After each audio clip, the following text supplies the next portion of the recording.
Thank you so much. Now I'm going to turn it over to Alex. Thank you, Alex, so much.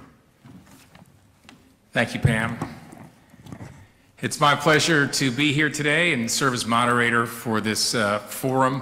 I wasn't really sure if I'd be able to make it the way things were going earlier today with the rain that none of our meteorologists, I think, accurately predicted. Please don't tell David I said that.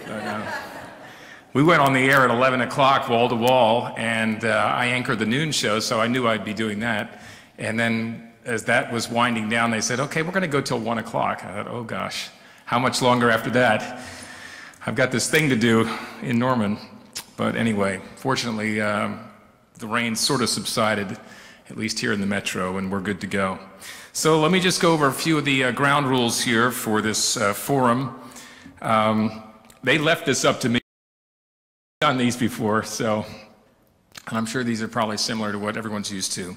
I've got 7 questions that I'm going to ask, and each candidate will have the chance to answer each question. We'll rotate who goes first so that one person doesn't always have to be the first one on the spot. There's no timer today. We don't have an official timer, but we'll just ask the candidates to keep their answers to about 2 minutes, and you can go less if you want, but if you start going too long, I may delicately cut you off. And of course, we just ask that all the answers be civil, no personal attacks, and I know I don't really even need to say that, and the same for the audience, just ask that everybody be respectful of the candidates and what they had to say, and we just want this to be a very civil and open and constructive discussion of what are obviously extremely important issues to everybody in this room. So let's get started, and we'll be starting. The first person to go will be the first to my left, so it'll be Connie, and we'll just then go on down the line. So this first question is, I just want you to take a few moments to introduce yourself and tell everybody here what compelled you to run for governor and what is your vision for Oklahoma. Connie Johnson. Thank you, Alex, and good afternoon. I'm Connie Johnson, and I'm running to be the next governor of the state of Oklahoma. Because I have a background in education, and for a group like this today, I have the answers and the solutions that I believe will turn education around and take us to the top of the nation. My parents were teachers. I served for 33 years actually writing legislation, and then for 9 years as a senator actually proposing legislation that addressed the real issues in education today, which not only about teachers and salaries and books and supplies, but it's about the behavioral mindsets and the socioeconomic statuses of the children who are in public education now. I'm very proud to know that my background is one and my experience is one that I believe can make the difference in education in Oklahoma. Today, I want to share with you how I propose to fund that, and I look forward to hearing more from you about what you think the additional needs in education are. Thank you so much for having me.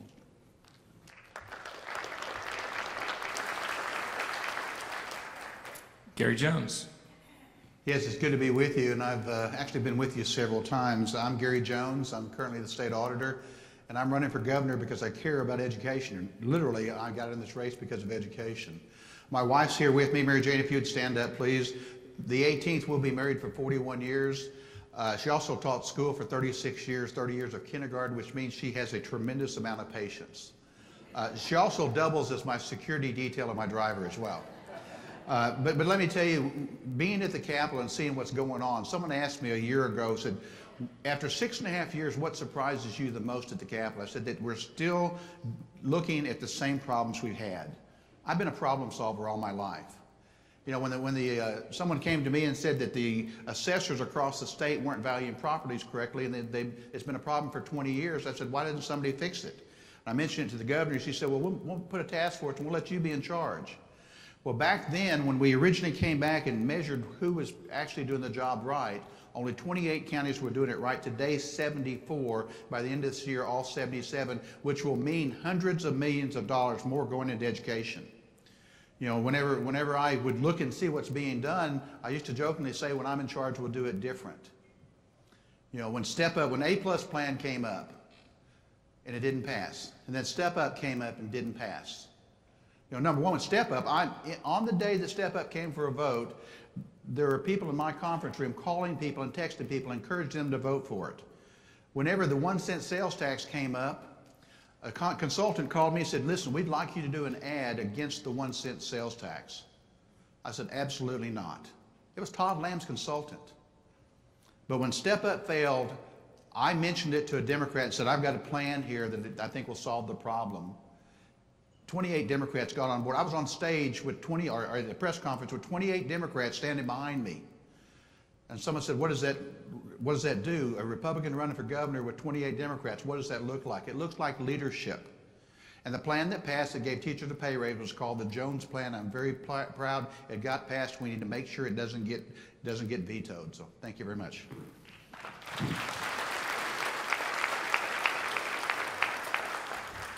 Drew Edmondson. Thank you for the, oh my goodness. I assume you can hear me.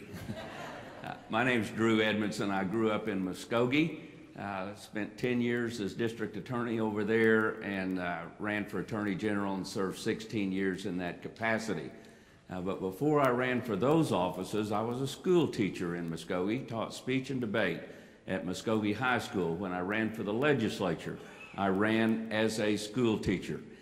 Why am I in this race? My wife and I got up every day reading the paper about something else that had gone wrong in the state of Oklahoma, not the least of which is funding for education. Day after day, we would ask the question, well, do you want to try to do something about it? And we were waiting for someone else to get in the race that we thought could win and could do a good job in the areas where we needed help. And finally, we decided together that we needed to make that race ourselves. I want to introduce the chairman of the Edmondson for Governor campaign, Linda Edmondson, who's here today. Thank you, Linda, for being here. We have a lot of challenges ahead, and anybody who believes that all of our problems were solved when the legislature passed the $400 million package is dreaming. We've got a lot of work to do, first to keep that and not lose it to the petition trying to set it aside. And then we have to continue funding education. That pay raise should be the first in a series. We need to increase our base support for our schools, and we need to make sure that colleges and universities are funded as well. So roll up your sleeves. We got some work to do, but I'm ready to work with you. Thank you for having me here today.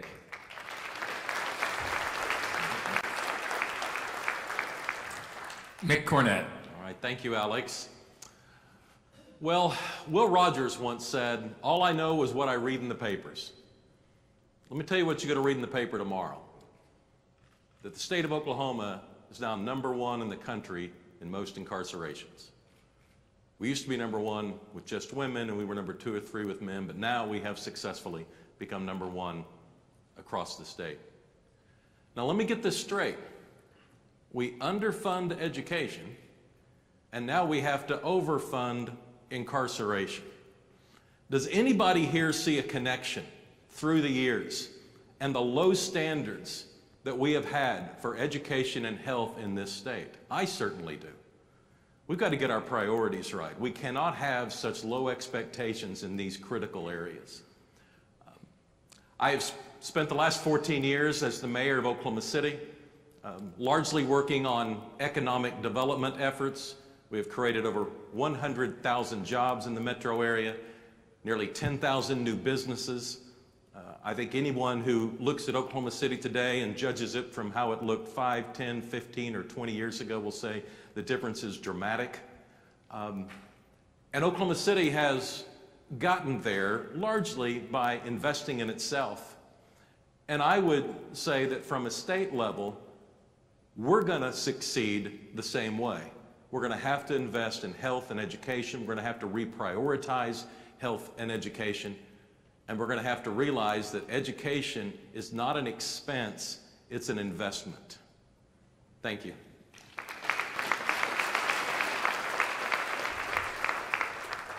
All right, on to our next question. Oklahoma's public schools currently educate about 90% of our state's students. What examples of your support or involvement with public schools in Oklahoma can you provide? We'll begin with Gary Jones. After being into office, I took on the challenge of the assessors and went out and did what was necessary to put more money in the schools. I was the one Republican that stood up and said that we need more revenue in the system in order to get that done. Clear up through A+, Step Up, and 1010 XX, which said that the numbers are such that when you look at that, we had cut $2 billion out of the revenue stream over a 20-year period. You know, cutting the income tax by 1/4% is $160 million. You cut from 7% to 5%, that's 8 quarters, that's $1.28 billion. And you take the gross production tax from 7% down to 2%, there's another $350 million. So I'm the one that actually was speaking truth to power, saying that we need to fix these problems. We can't continue to cut our way out of these situations. And I said that, you know, when you look back, and there are groups out there that call themselves think tanks that said that we've increased money to education, but we haven't even put enough money in education to keep up with inflation, much less the large number of students that are coming in. So I'm the guy that not only sat down and spoke against, you know, someone asked me, said, how can you be a Republican and propose revenue increases? I said, because I'm a common sense conservative Republican. I'm not a far right wing. I never signed Grover Norquist's pledge, never would, never signed anybody's pledge. And we talk about education being the #1 priority. I've got a plan that says, here's how we fund education. And I will tell you this, the 2 weeks of the walkout, I'm in Stillwater, and my wife's niece teaches pre-K there. And she came to me and said, Uncle Gary, I would gladly give up my raise for smaller class sizes, for more supplies, for a teacher's aide. I said, Mary Beth, you shouldn't have to do that. You should get both. And when I said that we got the teacher pay raise, that's step #1. And the way you get the others, you prioritize, you make sure that there are no tax cuts that are not needed, and they're not.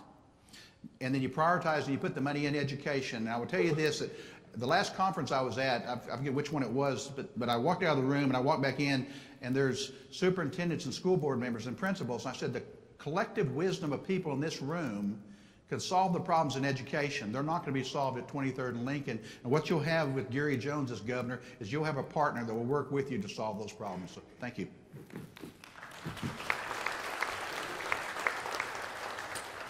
Drew? Well, to begin with, as I mentioned earlier, I did teach school, speech and debate at Muskogee High School, so I have that classroom experience that many of us share. Our children went to public schools. I grew up in a family with 5 kids. All of us went to public schools, whether we were in Muskogee or on occasion in the Washington, D.C. area. Always public schools. I believe in it. I support it. When I was Attorney General, we had the opportunity to create something called the Oklahoma Education Technology Trust. And it was created in a settlement with Southwestern Bell, and it was one of those perfect storm things. At the same time Bell was in these negotiations, I read a survey that said we ranked 47th in the nation in the ability of our graduates to compete in the global marketplace, and one of the reasons we ranked 47th was because we ranked 50th in terms of access to computers in our schools. So we reached that agreement. We created the Oklahoma Education Technology Trust, and in the years since, we've put $12 million worth of computer equipment in schools all across the state of Oklahoma. 75,000 students have benefited from that equipment, and not to mention 6,000 teachers and administrators who took part in the training. The beauty is the $30 million we created the trust is still there. As a matter of fact, it's now $38 million because we're only spending interest and earnings, and so the trust is growing. And finally, I would mention the fact that when the teachers came to Oklahoma City, I announced before they got there that if the teachers walked, I would walk with them. And I did, day one all the way through. And I'll tell you a little bit selfishly, because every day that I was there, it charged my batteries. to see the energy, the enthusiasm, and the willingness to work that hard to try to effect meaningful, beneficial change was an inspiration to me. So thank you. Those of you who were there, thank you very much. Mick? 20 years ago, the city of Oklahoma City had an interesting challenge. The inner city school district had so much deferred maintenance that somebody did the math and said even if they pass every bond issue from here on out, they'll never catch up. And obviously we knew that the city was not going to become the type of city we wanted with buildings that were educating our kids. Fortunately, the city had political capital to spare. We had done what we said we were going to do over and over again. And so we passed what is now known as Maps for Kids. $700 million, which accompanied a bond issue that the district passed that same night, for capital improvements for Oklahoma City schools. Most people are very aware of the improvements that we made in the inner city district, all 75 buildings either refurbished or built anew. But $150 million was also distributed to the 23 other school districts that have kids that live in Oklahoma City and are educated in suburban districts. It included a new round of transportation, entirely new bus fleet for that inner city district. It included a new round of technology. And as I became the mayor, these projects were being implemented. And so throughout my tenure, we continued with the citizen oversight trust that we created to oversee the projects, the stewardship of those sales tax dollars and bond issue dollars to make sure that we met or exceeded the expectations of the voters over and over again. Also at the city level, we enacted a program of mentorship for our city employees. And so our city employees actually went to one of our local elementary schools and helped on tutoring and helped kids with their reading. Because again, we knew there would become a day when Maps for Kids would be over and the city would be moving on. And we thought, how do we establish a permanent relationship? How do we get away from that disconnect that we suffered 20 years ago, where few wanted to be associated with the failing inner city district? The city of Oklahoma City has now embraced the urban issues of that inner city district and feel like we're partners going forward as we all work to improve the education that's inside the building.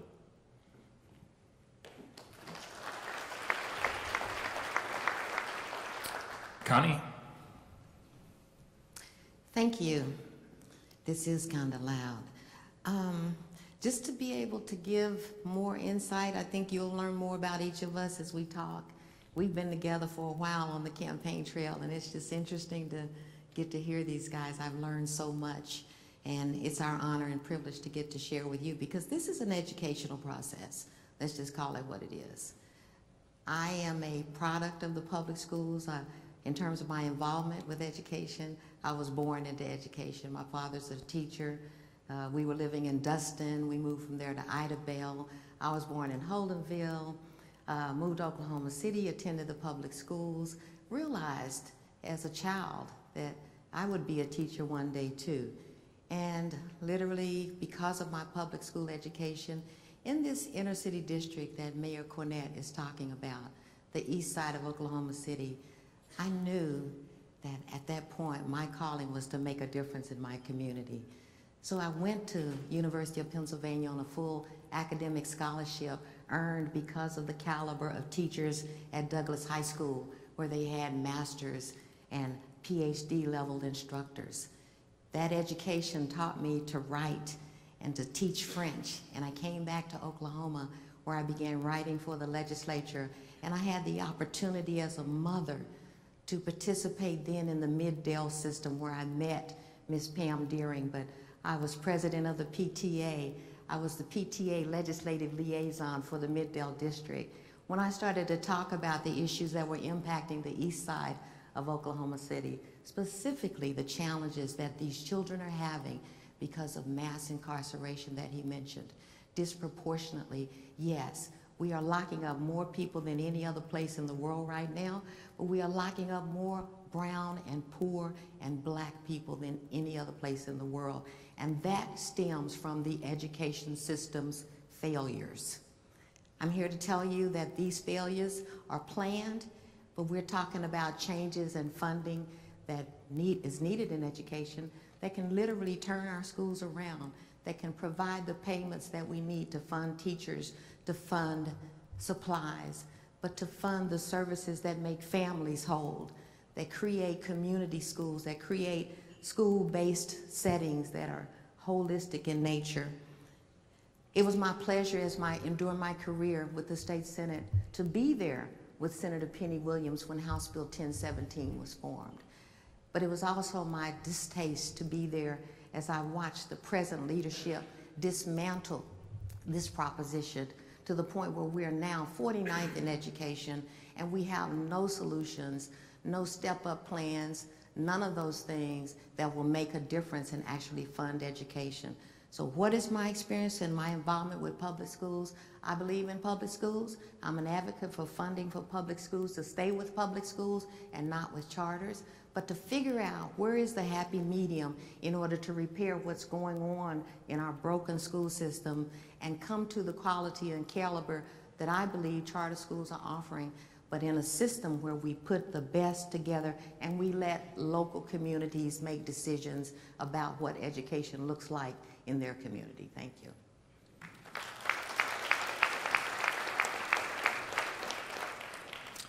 All right, now moving on to question number 3.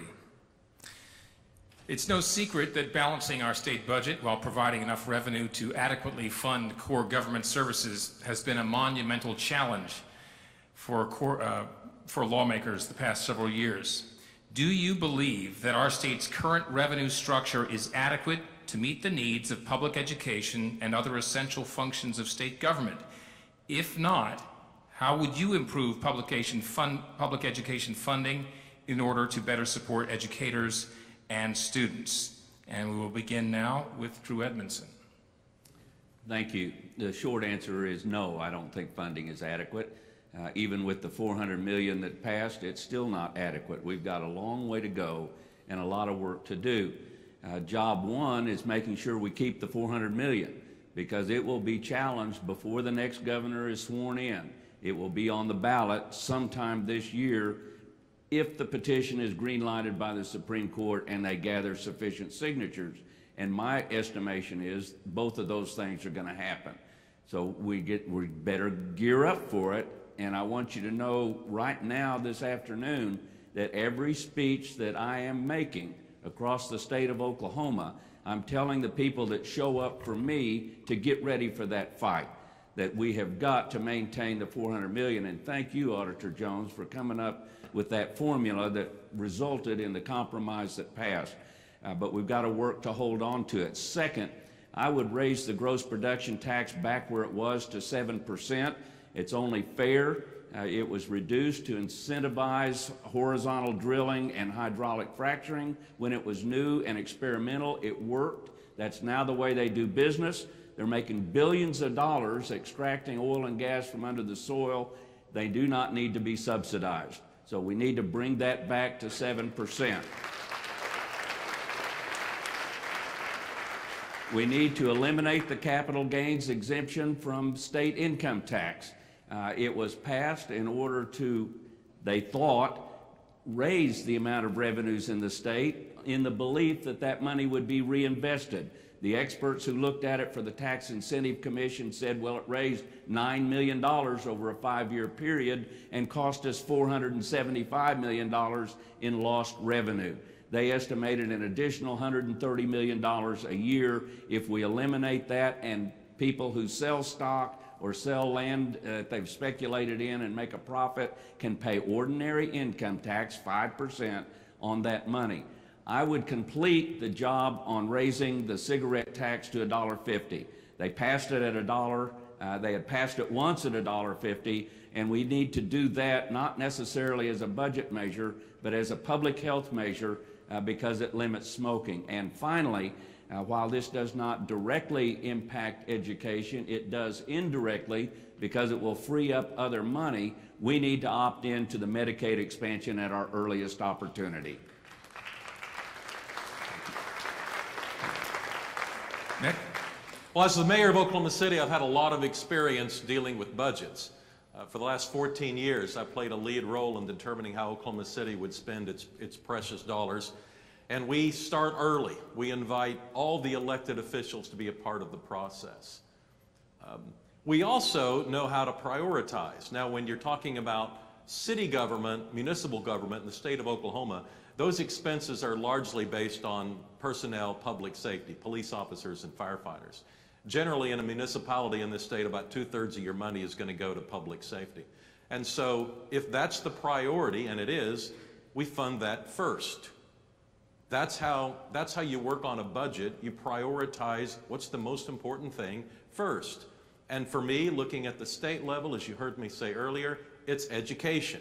So you fund education first, and then you start worrying about the other aspects of the budget. I would propose that's a better process than we have now, where we go from one calamity to another, one series of legislative failures to another.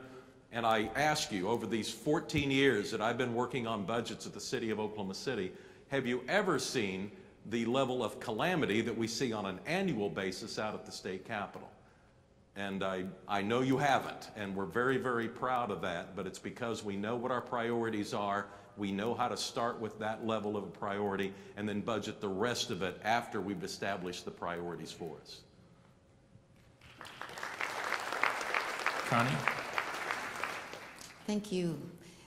I was asked the question yesterday by the Tulsa World, would I have signed House Bill 1010XX? And it represented an historic, first time ever achievement of a 75% threshold vote in order to enact a tax increase. So it seems like the legislature was doing the bidding of the teachers, and Mr. Jones talks about the solution that they came up. But yes, but had it been the case that there was a lot of disgruntlement about the reality that it fell short of what the teachers were asking for. They weren't asking for $6,000, they were asking for $19,000. And so the reality that it fell short would have, to me, justified vetoing the bill. But again, historic cooperation. So it was a bill that contained some of the same things that you will hear all of us talk about. Drew talks about the cigarette sales tax. I think the gas tax is in there, the motel tax, the tax on whoever don't need tax is in there. And so that's a series of proposals that are law now. And yeah, so somebody's going to come around and try to repeal those. Why? I don't know. But the reality is we haven't done enough. So let's hold existing funding streams accountable. An additional one is the privatization schemes that are going on in this state that are supporting corruption in areas ranging from private prisons to private child welfare homes. And the public doesn't have any right to know what is in these private contracts that are sucking the money out the back door. The incarceration rate, we guarantee 98% of the beds will be full, so we have to create laws that put people in jail, that put their children in the pipeline to go to prison to keep these beds full so that these people can pay us to pass more laws to keep these beds full, right? So that's the reality of where we are with funding. It's going to private interest, it's going to special interest. We don't have accountability behind the gross production tax. This state question 640 ties our hands all the time. But apart from holding existing funding streams accountable, I want to talk to you about new revenue streams that can fund education, and we'll talk more as we go on. But cannabis, wind, and sun are naturally reoccurring resources in Oklahoma that have unlimited potential that can turn our economic system around and make Oklahoma the economic leader of the 21st century that we should be. Gary? Yeah, we can talk about what we would like to see. What we have to do is realize what can get done within this political environment. You know, someone asked me, said, why didn't you go for 7% gross production tax? Because it wouldn't pass. Why didn't you go for $1.50 on cigarettes? Because it wouldn't pass. Why didn't you include a tax on wind? Because it wouldn't pass because you lost votes. It was the right combination for the first time in the history since 640 passed to get done. So that's why we got it done. It's a start. Now also, I'm the guy that truly understands the budget and how to fix it. What we can do now is we can start removing exemptions. We can start, that's where you can start bringing more money in, because you can do those with 51 votes. You know, if you're going to do some of these other things, you're probably going to have to go out for a vote of the people. And I'm not saying that's not something we shouldn't do. We probably should. But you've got to do it within, or you've got to be realistic and make that happen. And when you had your opportunity to step forward to make a difference on your plan, on your MAPS plan, what did you choose? When I had my chance to step forward and do something for Oklahoma, I chose education. To step forward, knowing that it might hurt me politically. But I never make a decision based on anything political. My decisions are based on what's right. We did what we did because it was the right thing to do at the time, and I'll do that every single time that it comes up. Thank you.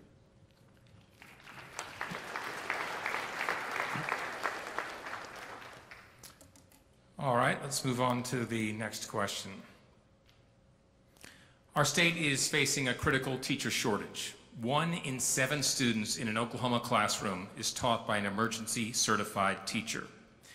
The State Board of Education approved almost 2,000 requests for emergency certifications in the past school year alone. That's up from, think about this, 32 in 2011. Lawmakers took the first step toward addressing the teacher shortage this spring by passing the largest pay raise in state history, along with a revenue package intended to help fund the states. Do you support these measures? And what are your thoughts on the current referendum petition challenging the passage of House Bill 1010XX, the revenue-raising measure intended to stabilize state government and fund teacher and state employee pay raises? Start with Mick Cornett. Well, first of all, as I mentioned at the beginning in my opening comments, we've got to improve the culture of education in this state. We're never going to become the state we want to be. We're never going to have that strong growing trajectory in an economy as long as we have so many people that are unhealthy and so many people that are undereducated. And that is not just an issue for pre-K through 12 or throw in the higher ed act. That's a cultural issue that really only a governor can address. Only a governor can stand up and control the narrative and set the tone and be able to talk to Oklahomans about what's truly important in our lives. There's nothing wrong with the DNA of Oklahomans. I don't know how many times I listened to my late mother, who taught for 35 years, about her childhood of growing up in the Dust Bowl and in the Great Depression of Western Oklahoma and the hardships and fighting through those really tough times. Oklahomans are sturdy people. There shouldn't be any reason for us to be pessimistic about our future if we can get our priorities straight. And as long as we, decade after decade, generation after generation, allow our standards in health and education to slip and slip and slip, we're heading in the wrong direction. Now, as far as the teacher pay raise, absolutely that should go through, and absolutely those raises need to be implemented on time as soon as possible. The legislature passed it, the governor signed it, now let's move on. We've got to develop as a state government a reputation of doing what we say we're going to do. I mentioned earlier, the reason that the city of Oklahoma City has come so far so fast is that we developed that trust between the voters and the elected officials. We did what we said we were going to do over and over and over again. Now, how many times have you heard someone talk about our state government and say, yeah, they did what they said they were going to do, over and over again? I don't think I've ever heard that. And this potentially pulling back on the teacher pay raise is yet another example of saying we're going to do one thing and then say, oh, wait a minute, maybe not. Well, we have to start developing that reputation right now. And that teacher pay raise needs to go through, and every one of us should be out there fighting to make sure that it does.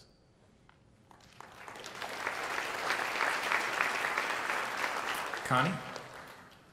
Let's make sure we recall and remember that the purpose of the pay raise and the legislation was to not only fund teacher raises, but to fund supplies and equipment, support staff. And so the raise was good. It's just not enough. It fell far short of the $19,000 that's causing teachers to leave and go to Texas. So sure, we can celebrate, it's a good thing, and what are we going to do to fund the rest of the needed changes? So for this referendum petition to come out and to seek to take away what little progress we made is an educational opportunity moment for you as teachers, for us as people seeking to serve you, to tell the people why it's not a good move. Because he mentioned the emergency certified. There are 5 categories of teachers teaching these challenged children right now. You've got the emergency certified, you got the teacher, you got the teacher aide, you got the substitute, who many times are so regular that they call them the teacher, and then you got Teach for America. And these are programs that are out there that are helping inner city schools in particular, but that one teacher concept that we used to have, that we lived under, is no longer the case. We've got to figure out how to fund it. We've got to come with new sources of money that are here, that are sustainable, that are replenishable, and that we've got to have the courage as a state and as leaders to start to tap into, in addition to holding those existing funds accountable that are sucking the money out of education. Gary? Yeah, the problem with emergency teachers is even bigger than most people think. And the reason is that students are not going into education. The farm club's not being built.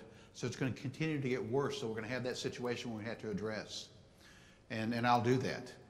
But the other thing too is that whenever I put the plan together, and I said, make it simple, 3 simple things. Now remember, the first time I came out, I said 5% gross production tax and 75 cents on cigarettes. The reason I said that was 2 days before Step Up came up for a vote, OSU-PA and Dr. Tom Coburn put out a plan that was 5% gross production tax, 75 cents on cigarettes, and then they had a lot of other things that were not going to get passed, was not funded. So I said, okay, let's take their 2 things there. How are they going to argue against that? And then the Step Up and A+ called for a 6-cent tax on gasoline and a 6-cent tax on diesel, which would make gasoline 23 cents a gallon and diesel 20. I said, let's lower it down to 3 on gasoline and 6 on diesel, 20 cents across the board. If you don't own an oil company and you don't smoke, you drive 20,000 miles a year and get 20 miles a gallon, it costs you $2.50 a month. 90% of Oklahomans said, I'm willing to give $2.50 a month to give teachers a pay raise. What's really ironic is the fact that Dr. Coburn did a press conference at Tulsa Press Club, and he talked about this. He said, you know, I don't have a problem with the gasoline tax because that's a use tax. If that went to roads and bridges, I wouldn't have a problem with it. Well, guess what? After the first year, it does go to roads and bridges. So now he's leading the charge to veto my bill that on different occasions he has endorsed all 3 elements of it. Folks, that's how simple this is, and that's why it needs to be shot down. And keep in mind, this fallacy that it's the biggest tax increase in state history is a pure fallacy. Because when we took the gross production tax from 7% down to 2%, resetting it to 5% is not a tax increase, that's a reset of an unreasonable rate. So you take that off the board, it's very simple, very cost effective, and we need to be able to explain that to the voters if it goes to the vote, that it's that simple. And don't let them make you believe that this is the biggest tax increase. Now keep in mind, we've had about 13 increases since the last tax increase of any kind. Thank you. True? Well, let me be unequivocal on the 2 questions that were asked. Number 1, do I support the tax measures that passed back in the special session? And the answer is yes. Would I have written it differently if I was king instead of governor? Yeah, I would have written it differently, but I think we did the best we could under the circumstances. I support it. And the challenge to it, I will oppose it. I will oppose it every opportunity, every place I can go across the state of Oklahoma, because it would set us back even further. But as I think it was already mentioned, everybody needs to keep in mind that it's only dedicated for teacher salaries the first year. So the next governor is going to have a problem the second year of his or her term, regardless. The oil, the gasoline and the diesel go to transportation, cigarette goes to health.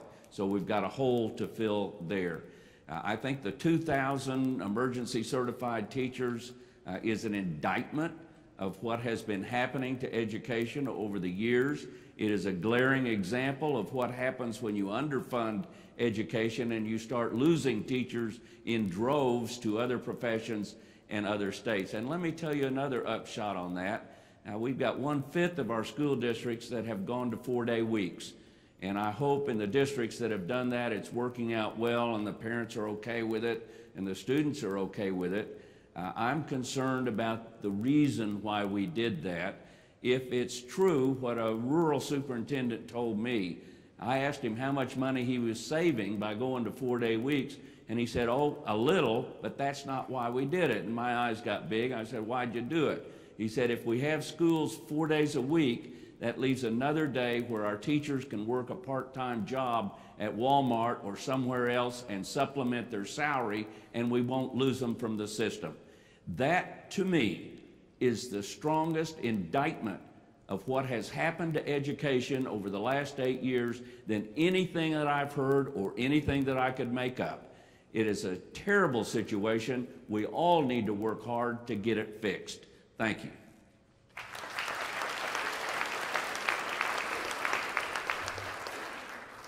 All right, we've been through 4 questions. Now on to question number 5.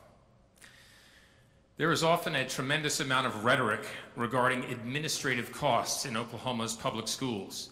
Too much spent on administration and not enough money for instruction are common complaints made by those fighting revenue increases for education. However, school districts collectively spend less than 4% of total school expenditures on, quote, administrative costs, as they are defined by the Oklahoma state statute. Although state law already caps how much school districts can spend on administration, Governor Fallin recently signed an executive order requiring administrative consolidation or annexation for school districts that spend less than 60% of their budgets on instruction. Despite following statutory guidelines regarding administrative costs, do you believe Oklahoma school districts spend too much money on administration? If so, what is your solution? We'll begin with Connie. The question is, do I believe that Oklahoma school districts spend too much money on administration? And I believe that answer is up to the Oklahoma school districts. I'm a proponent of local control, and I believe those school districts, those school boards, those people who are elected by those communities to make decisions about that school are best suited to make those determinations. I think in the process of allowing schools to have that kind of control, there also has to be some accountability along standard auditing guidelines, but there needs to be a standard percentage devoted to direct instruction versus administration. Like I say, we learn a lot on this campaign trail, but at the end of the day, to me, the bigger issue is, what is the legislature imposing on local districts that are impacting their ability to have that kind of control? And so some past behaviors where they required a school district who had voted not to have charter schools, they forced that district to adopt charter schools. To me, that is an infringement upon their ability and their autonomy as a local district. School districts have to have the ability to make decisions about what works best for them. I alluded earlier to public schools versus charter schools, the problems of public schools because of the poor funding situation that is orchestrated by the legislature that is interested in private interest, and the touting of the charter schools about they offer specialty services and programs that some schools want but can't afford because constitutionally we're limited. Where's the happy medium is all I'm asking. And I believe that local school boards ought to have the tools they need to make the decisions about what works for them, be it less in administration or be it more consolidation with like districts, so they can provide programs similar to AP and special ed and those special programs that can address the special needs of their community. Gary? Yeah, I think cookie cutter solutions to complex problems just cause more problems. I would tell you that I find it ironic that we have one candidate running for governor that wants to boost that number to 65%. In fact, there was a video I saw today that talks about he's walking in the classroom and talks about 65 cents needs to go in the classroom and says teachers are buying supplies and look at superintendents, they're getting car allowances. And I'm sitting there thinking he's escorted by 2 armed security details that cost between $200,000 and $250,000 a year. Does anybody else have a problem with that besides me? Folks, that's, you know, I will tell you that you know, my wife taught at Cash. My grandkids go to Chattanooga. I know what the superintendent does. He's the high school principal. He was the basketball and baseball coach. And people talk about, well, he makes so much per student. It's not about that. It's about how do you teach the kids. It's an A-rated school. So why don't we let educators make those decisions instead of restricting funds to certain things? Let you make the decisions on where it's best used. We have too many restrictions right now. And it ought to be about trying to make sure that you have the tools necessary to teach kids.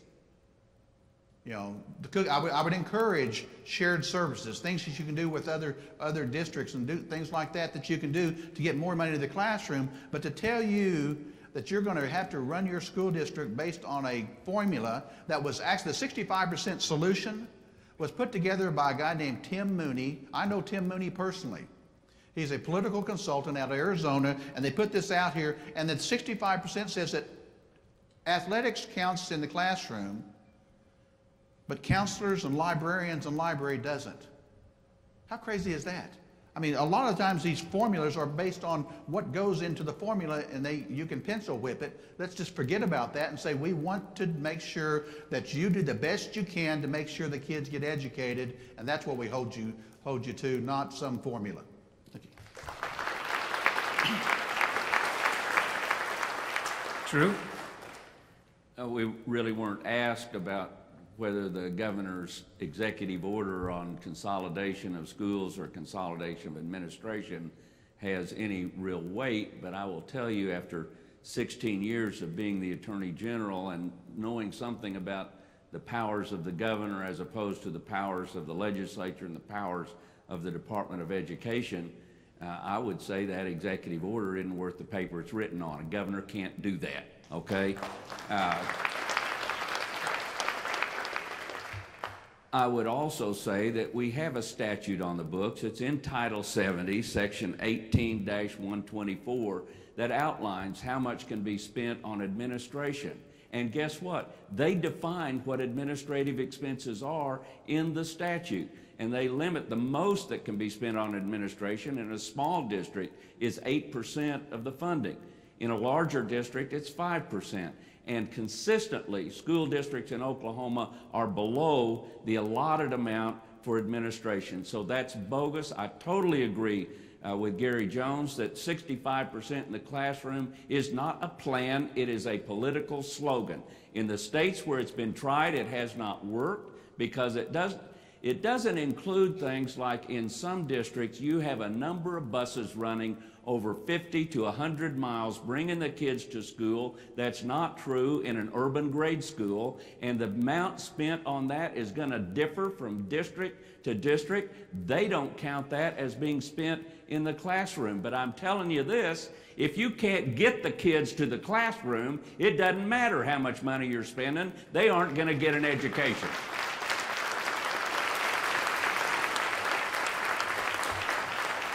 Mick? As the mayor of the state's largest municipality, I spent a lot of time lobbying at the state legislature on behalf of municipalities across the state. And as the president of the United States Conference of Mayors, I spent a lot of time representing local government, cities and towns of all sizes in the White House and inside of Congress. And one of the statistics that I think always raised eyebrows is when I was explaining Oklahoma City's budget for our legislative lobbyists. We spend about $100,000 a year in Oklahoma City to protect us from state government. Now, when I was first elected, I was either naive or it's changed, but I remember thinking that we were looking for the state to partner with us to help make us successful. But that relationship just continued to erode and to erode to a point now where we just can't wait for the session to end. And so we get hurt a little bit more year after year after year. And it's not just Oklahoma City, it's not just Tulsa, although those two large cities seem to, we feel like we face the brunt of it, but it's municipalities and municipal government across the stage. So through the years, I have become a big proponent of local government and local control. And that extends to county government and it extends to school boards. And I think the best decisions are made by local leaders who at the same time have a responsibility to do what they said they're going to do over and over again and to earn the confidence of their local voters.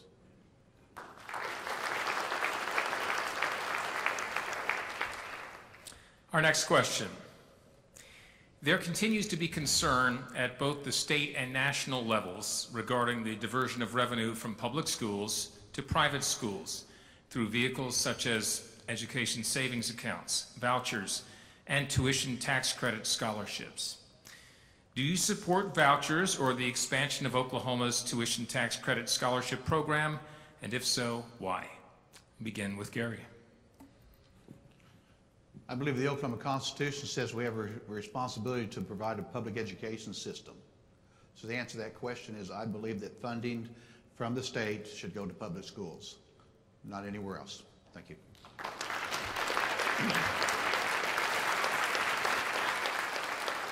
True. I agree with that. My public position on that topic answers the question. Public money for public schools. Mick? I'm a fifth generation Oklahoman. All 5 generations have gone to public schools. My kids all went to public schools, and my granddaughters go to public schools. Absolutely. There's all these options that we have out there, and I've supported charter schools and those types of options before, but we can't remove our focus from public schools. And I think when you start extend the conversation to vouchers and other elements like that, all you're doing is you're taking the focus away of what our primary focus should be. And the big thing to remember is that the big thing is the big thing. And the big thing is public education. Connie. I think we have to also include in this consideration the fact that the public monies are being diverted to voucher programs and all kinds of other programs, and what the impact of that is on public schools that are already seeing decreased funding because of the failure of those lottery schemes and other kinds of schemes that were supposed to fund education, and how the legislature did a shell game and told us one thing and did another, and the policy arena that allows those kinds of things to happen. To not address the systemic issues that lead to this funding crisis is short-sighted. And to not address the reality that all of these schemes, the cigarette tax, the gas tax, even the solution, this legislative solution, is a short-term scheme. And you heard it, next year, that money's not going to be there. So where is the money? Show me the money. Where's the money going to come from to fund everything we're talking about? Public schools are constitutionally mandated to do what they do. Charter schools are legislatively created, to me, to perpetuate a privatization and a cronyism system where the haves continue to have and the have-nots over here continue to do with less and less. So let's talk about the reality of how we fund public schools, but again, let's talk about the reality of what do local school boards need in addition to money to make sure that the school systems are working according to the needs of their communities.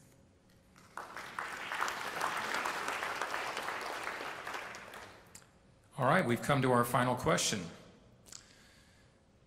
In closing, What do you see as the most important education policies or funding priorities to help Oklahoma students succeed and compete with students from other states? And we begin this time with Drew. Thank you. I think the overriding policy for public education has got to be excellence. We have to provide an excellent product. That means we have to have excellent teachers. Unfortunately, we're losing some of our best and brightest to other states and other professions because of inadequate salaries. We need the best equipment, excellent textbooks, excellent classroom access to computers and other things. And all of that is tied to funding. We can't be 48th in per capita expenditures and expect to have an excellent product. I support this for two primary reasons. Number one, and most basic, it's the right thing to do. Our children deserve it, our grandchildren deserve it. We need to provide a public education par excellence all across the state of Oklahoma, all 77 counties. It's the right thing to do. Number two, and I believe this fervently, it is the key to economic development. We want to talk about encouraging existing businesses to expand or bringing new businesses in to Oklahoma. We aren't going to do it if we rank 48th in per capita expenditures on education. No state has succeeded without first funding their basic education needs, pre-K through 12 plus higher ed, colleges and universities. If we do that and provide the excellent product, then companies will know that the kids of their employees will be able to go to good schools, and they will know that they will be able to get the trained, educated employees that they need to make their businesses work. That's the key to the rising tide that will lift all boats. It begins with education. If we don't fund education, we're not going to get the bright future that our grandchildren deserve. Nick? My parents met when my father returned home from World War II. They got married and had my older brother and sister almost immediately in the 1940s, and then it was another 10 years before I came along. Now, the reason that's important on the family timeline is I kind of suspect that the four of them thought the family was complete for a long, long time, and before they found out this intruder was headed their way. But my mother made a decision in those months when they knew I was coming that significantly affected the family and benefited me. She announced she was going to stop teaching and stay home with me until I went to kindergarten. The benefit was that I had a one-on-one relationship with a first grade teacher for the first 5 years of my life. Now today, we have all sorts of fancy terms for that, early childhood education. It had no such fancy name in the late 1950s when my mother believed in it. My middle-class parents couldn't offer a whole lot to their children, but they knew the importance of education. So the question was about priorities. I really believe and think we have to continue to concentrate on that early childhood aspect of getting a kid off to a good start. I think for the kids that are enrolled, it's working, but I think we have to continue to get more and more kids involved in that program. I can't tell you, as I've traveled the world speaking on behalf of Oklahoma and Oklahoma City, how many times I've had people come up and say, hey, tell me about your early childhood program. A lot of times we beat ourselves up on education and the image of education in Oklahoma, but we do early childhood programming pretty well. We do career tech pretty well. And so the question is, pick one aspect of it and say, you know, what's most important? I really believe that's an area where we have to continue to work hard. I think it's critical that we get those young kids off to a good success. It's all important. And when I was growing up, I think I viewed education as kind of a two-step process, or really life as a two-step process. You went to school, and then you went to work. Well, I've realized through adulthood, and I picked up an MBA late in life, I realized that you can't ever stop learning. And earlier when I talked about raising the standards and the cultural expectations of education, part of that is our adults remaining curious and into personal development and personal growth. We have to establish a culture here where everyone is expected to learn. I think a more learned society is going to be more likely to help their children on homework, more likely to be there on parent-teacher night, more likely to vote for a bond issue for their school if it's presented correctly. So it's a cultural issue. As your governor, I would take on every aspect and own it. I'm just looking for your shot on June 26th. Thank you. Connie? What would my priorities be and for education to succeed in Oklahoma? And it goes without saying that regardless of the question, the answer is the budget. But to me, it means preparing students to compete internationally anymore. This is a global society, and many of you are familiar with the Common Core concept that simply, regardless of nomenclature, says that our children will be prepared at the level that they compete anywhere, just based on a baseline curriculum. But to talk about, educate people about solutions to the funding problems, but ultimately to educate people about this civic duty of voting. And so that's what I appreciate about this event and Pam's initiatives about educating teachers about the power of their votes and the power of their voices, because that's what's going to be needed to vote for people and to vote for propositions and against propositions that can improve education in Oklahoma. State Question 788 is one. The amount of funding that will come as a result of the jobs and the businesses that are being created in Oklahoma as a result of a proposition that I believe is going to pass will directly benefit education. But we also have legislation coming down the pike that also legalizes hemp and the growing of hemp, a plant that God put on this earth that is really our plant, that creates $19,000 a year in income per acre compared to $3,000 a year for corn, that remediates environmental disasters, that provides life-saving medicine for children and veterans who are committing suicide, that can literally turn our economy around, and last but not least, to stop spending so much money locking up children, ruining their futures, and by putting them through a broken education system, again, that is not flourishing because of the lack of funding. I'm Connie Johnson, and I'm asking for your vote for me for governor because of this and other reasons, but visit us, ConnieForGovernor.com. Gary? The biggest problem facing the state of Oklahoma is the budget. Whether your first priority is education, healthcare, transportation, mental health, it's the budget.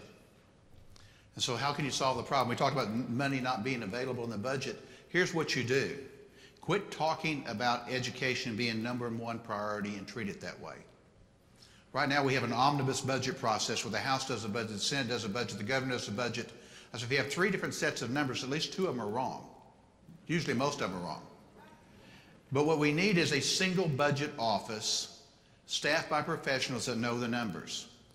And we don't need to be doing an omnibus budget, because what happens is the last week of session they come together behind closed doors, the white puff of smoke comes out and they announce we have a budget. The statutes say we'll pass the education budget by April 1st.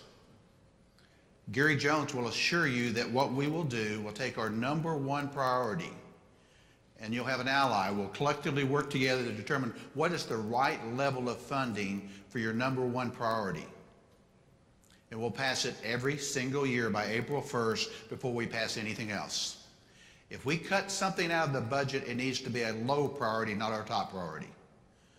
And what happens now, you cut it by percentages, that's ridiculous. And people that know me said, Gary, you just have the, well, what they said I can't say, but you're just enough of a to get it done. I said, that's right, I am. I have a history of getting things done. I have a history of working with others. Folks, collectively working with Democrats and Republicans. I said something the other day, I was talking about a song by Steelers Wheel. And the words say, clowns to the left to be jokers to the right, here I am stuck in the middle with you. About 80% of us believe that this is what we need to do. We will come together. I'll listen to everybody, but we'll come together collectively, and I'll be the person there negotiating the budget, not someone on my behalf. And we will make sure that education gets funded to the proper level first and foremost before anything else gets done at the Capitol. That's how you fund education.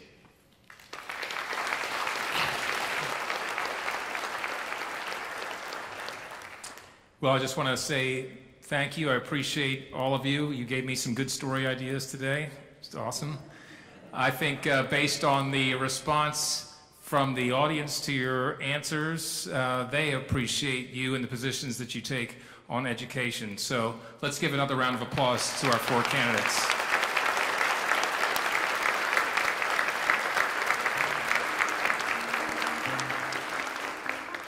And thank you all for being here. I hope you agree that this was a fabulous forum. Look forward to seeing you all again in the future. And watch News 9. Thanks.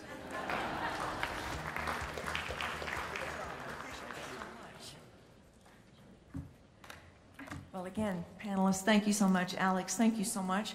If you would like to stay on stage, we have a couple of more items of business. You're welcome to, or you're welcome to leave and sit here, whatever you would like. So. Wait on me. Go ahead.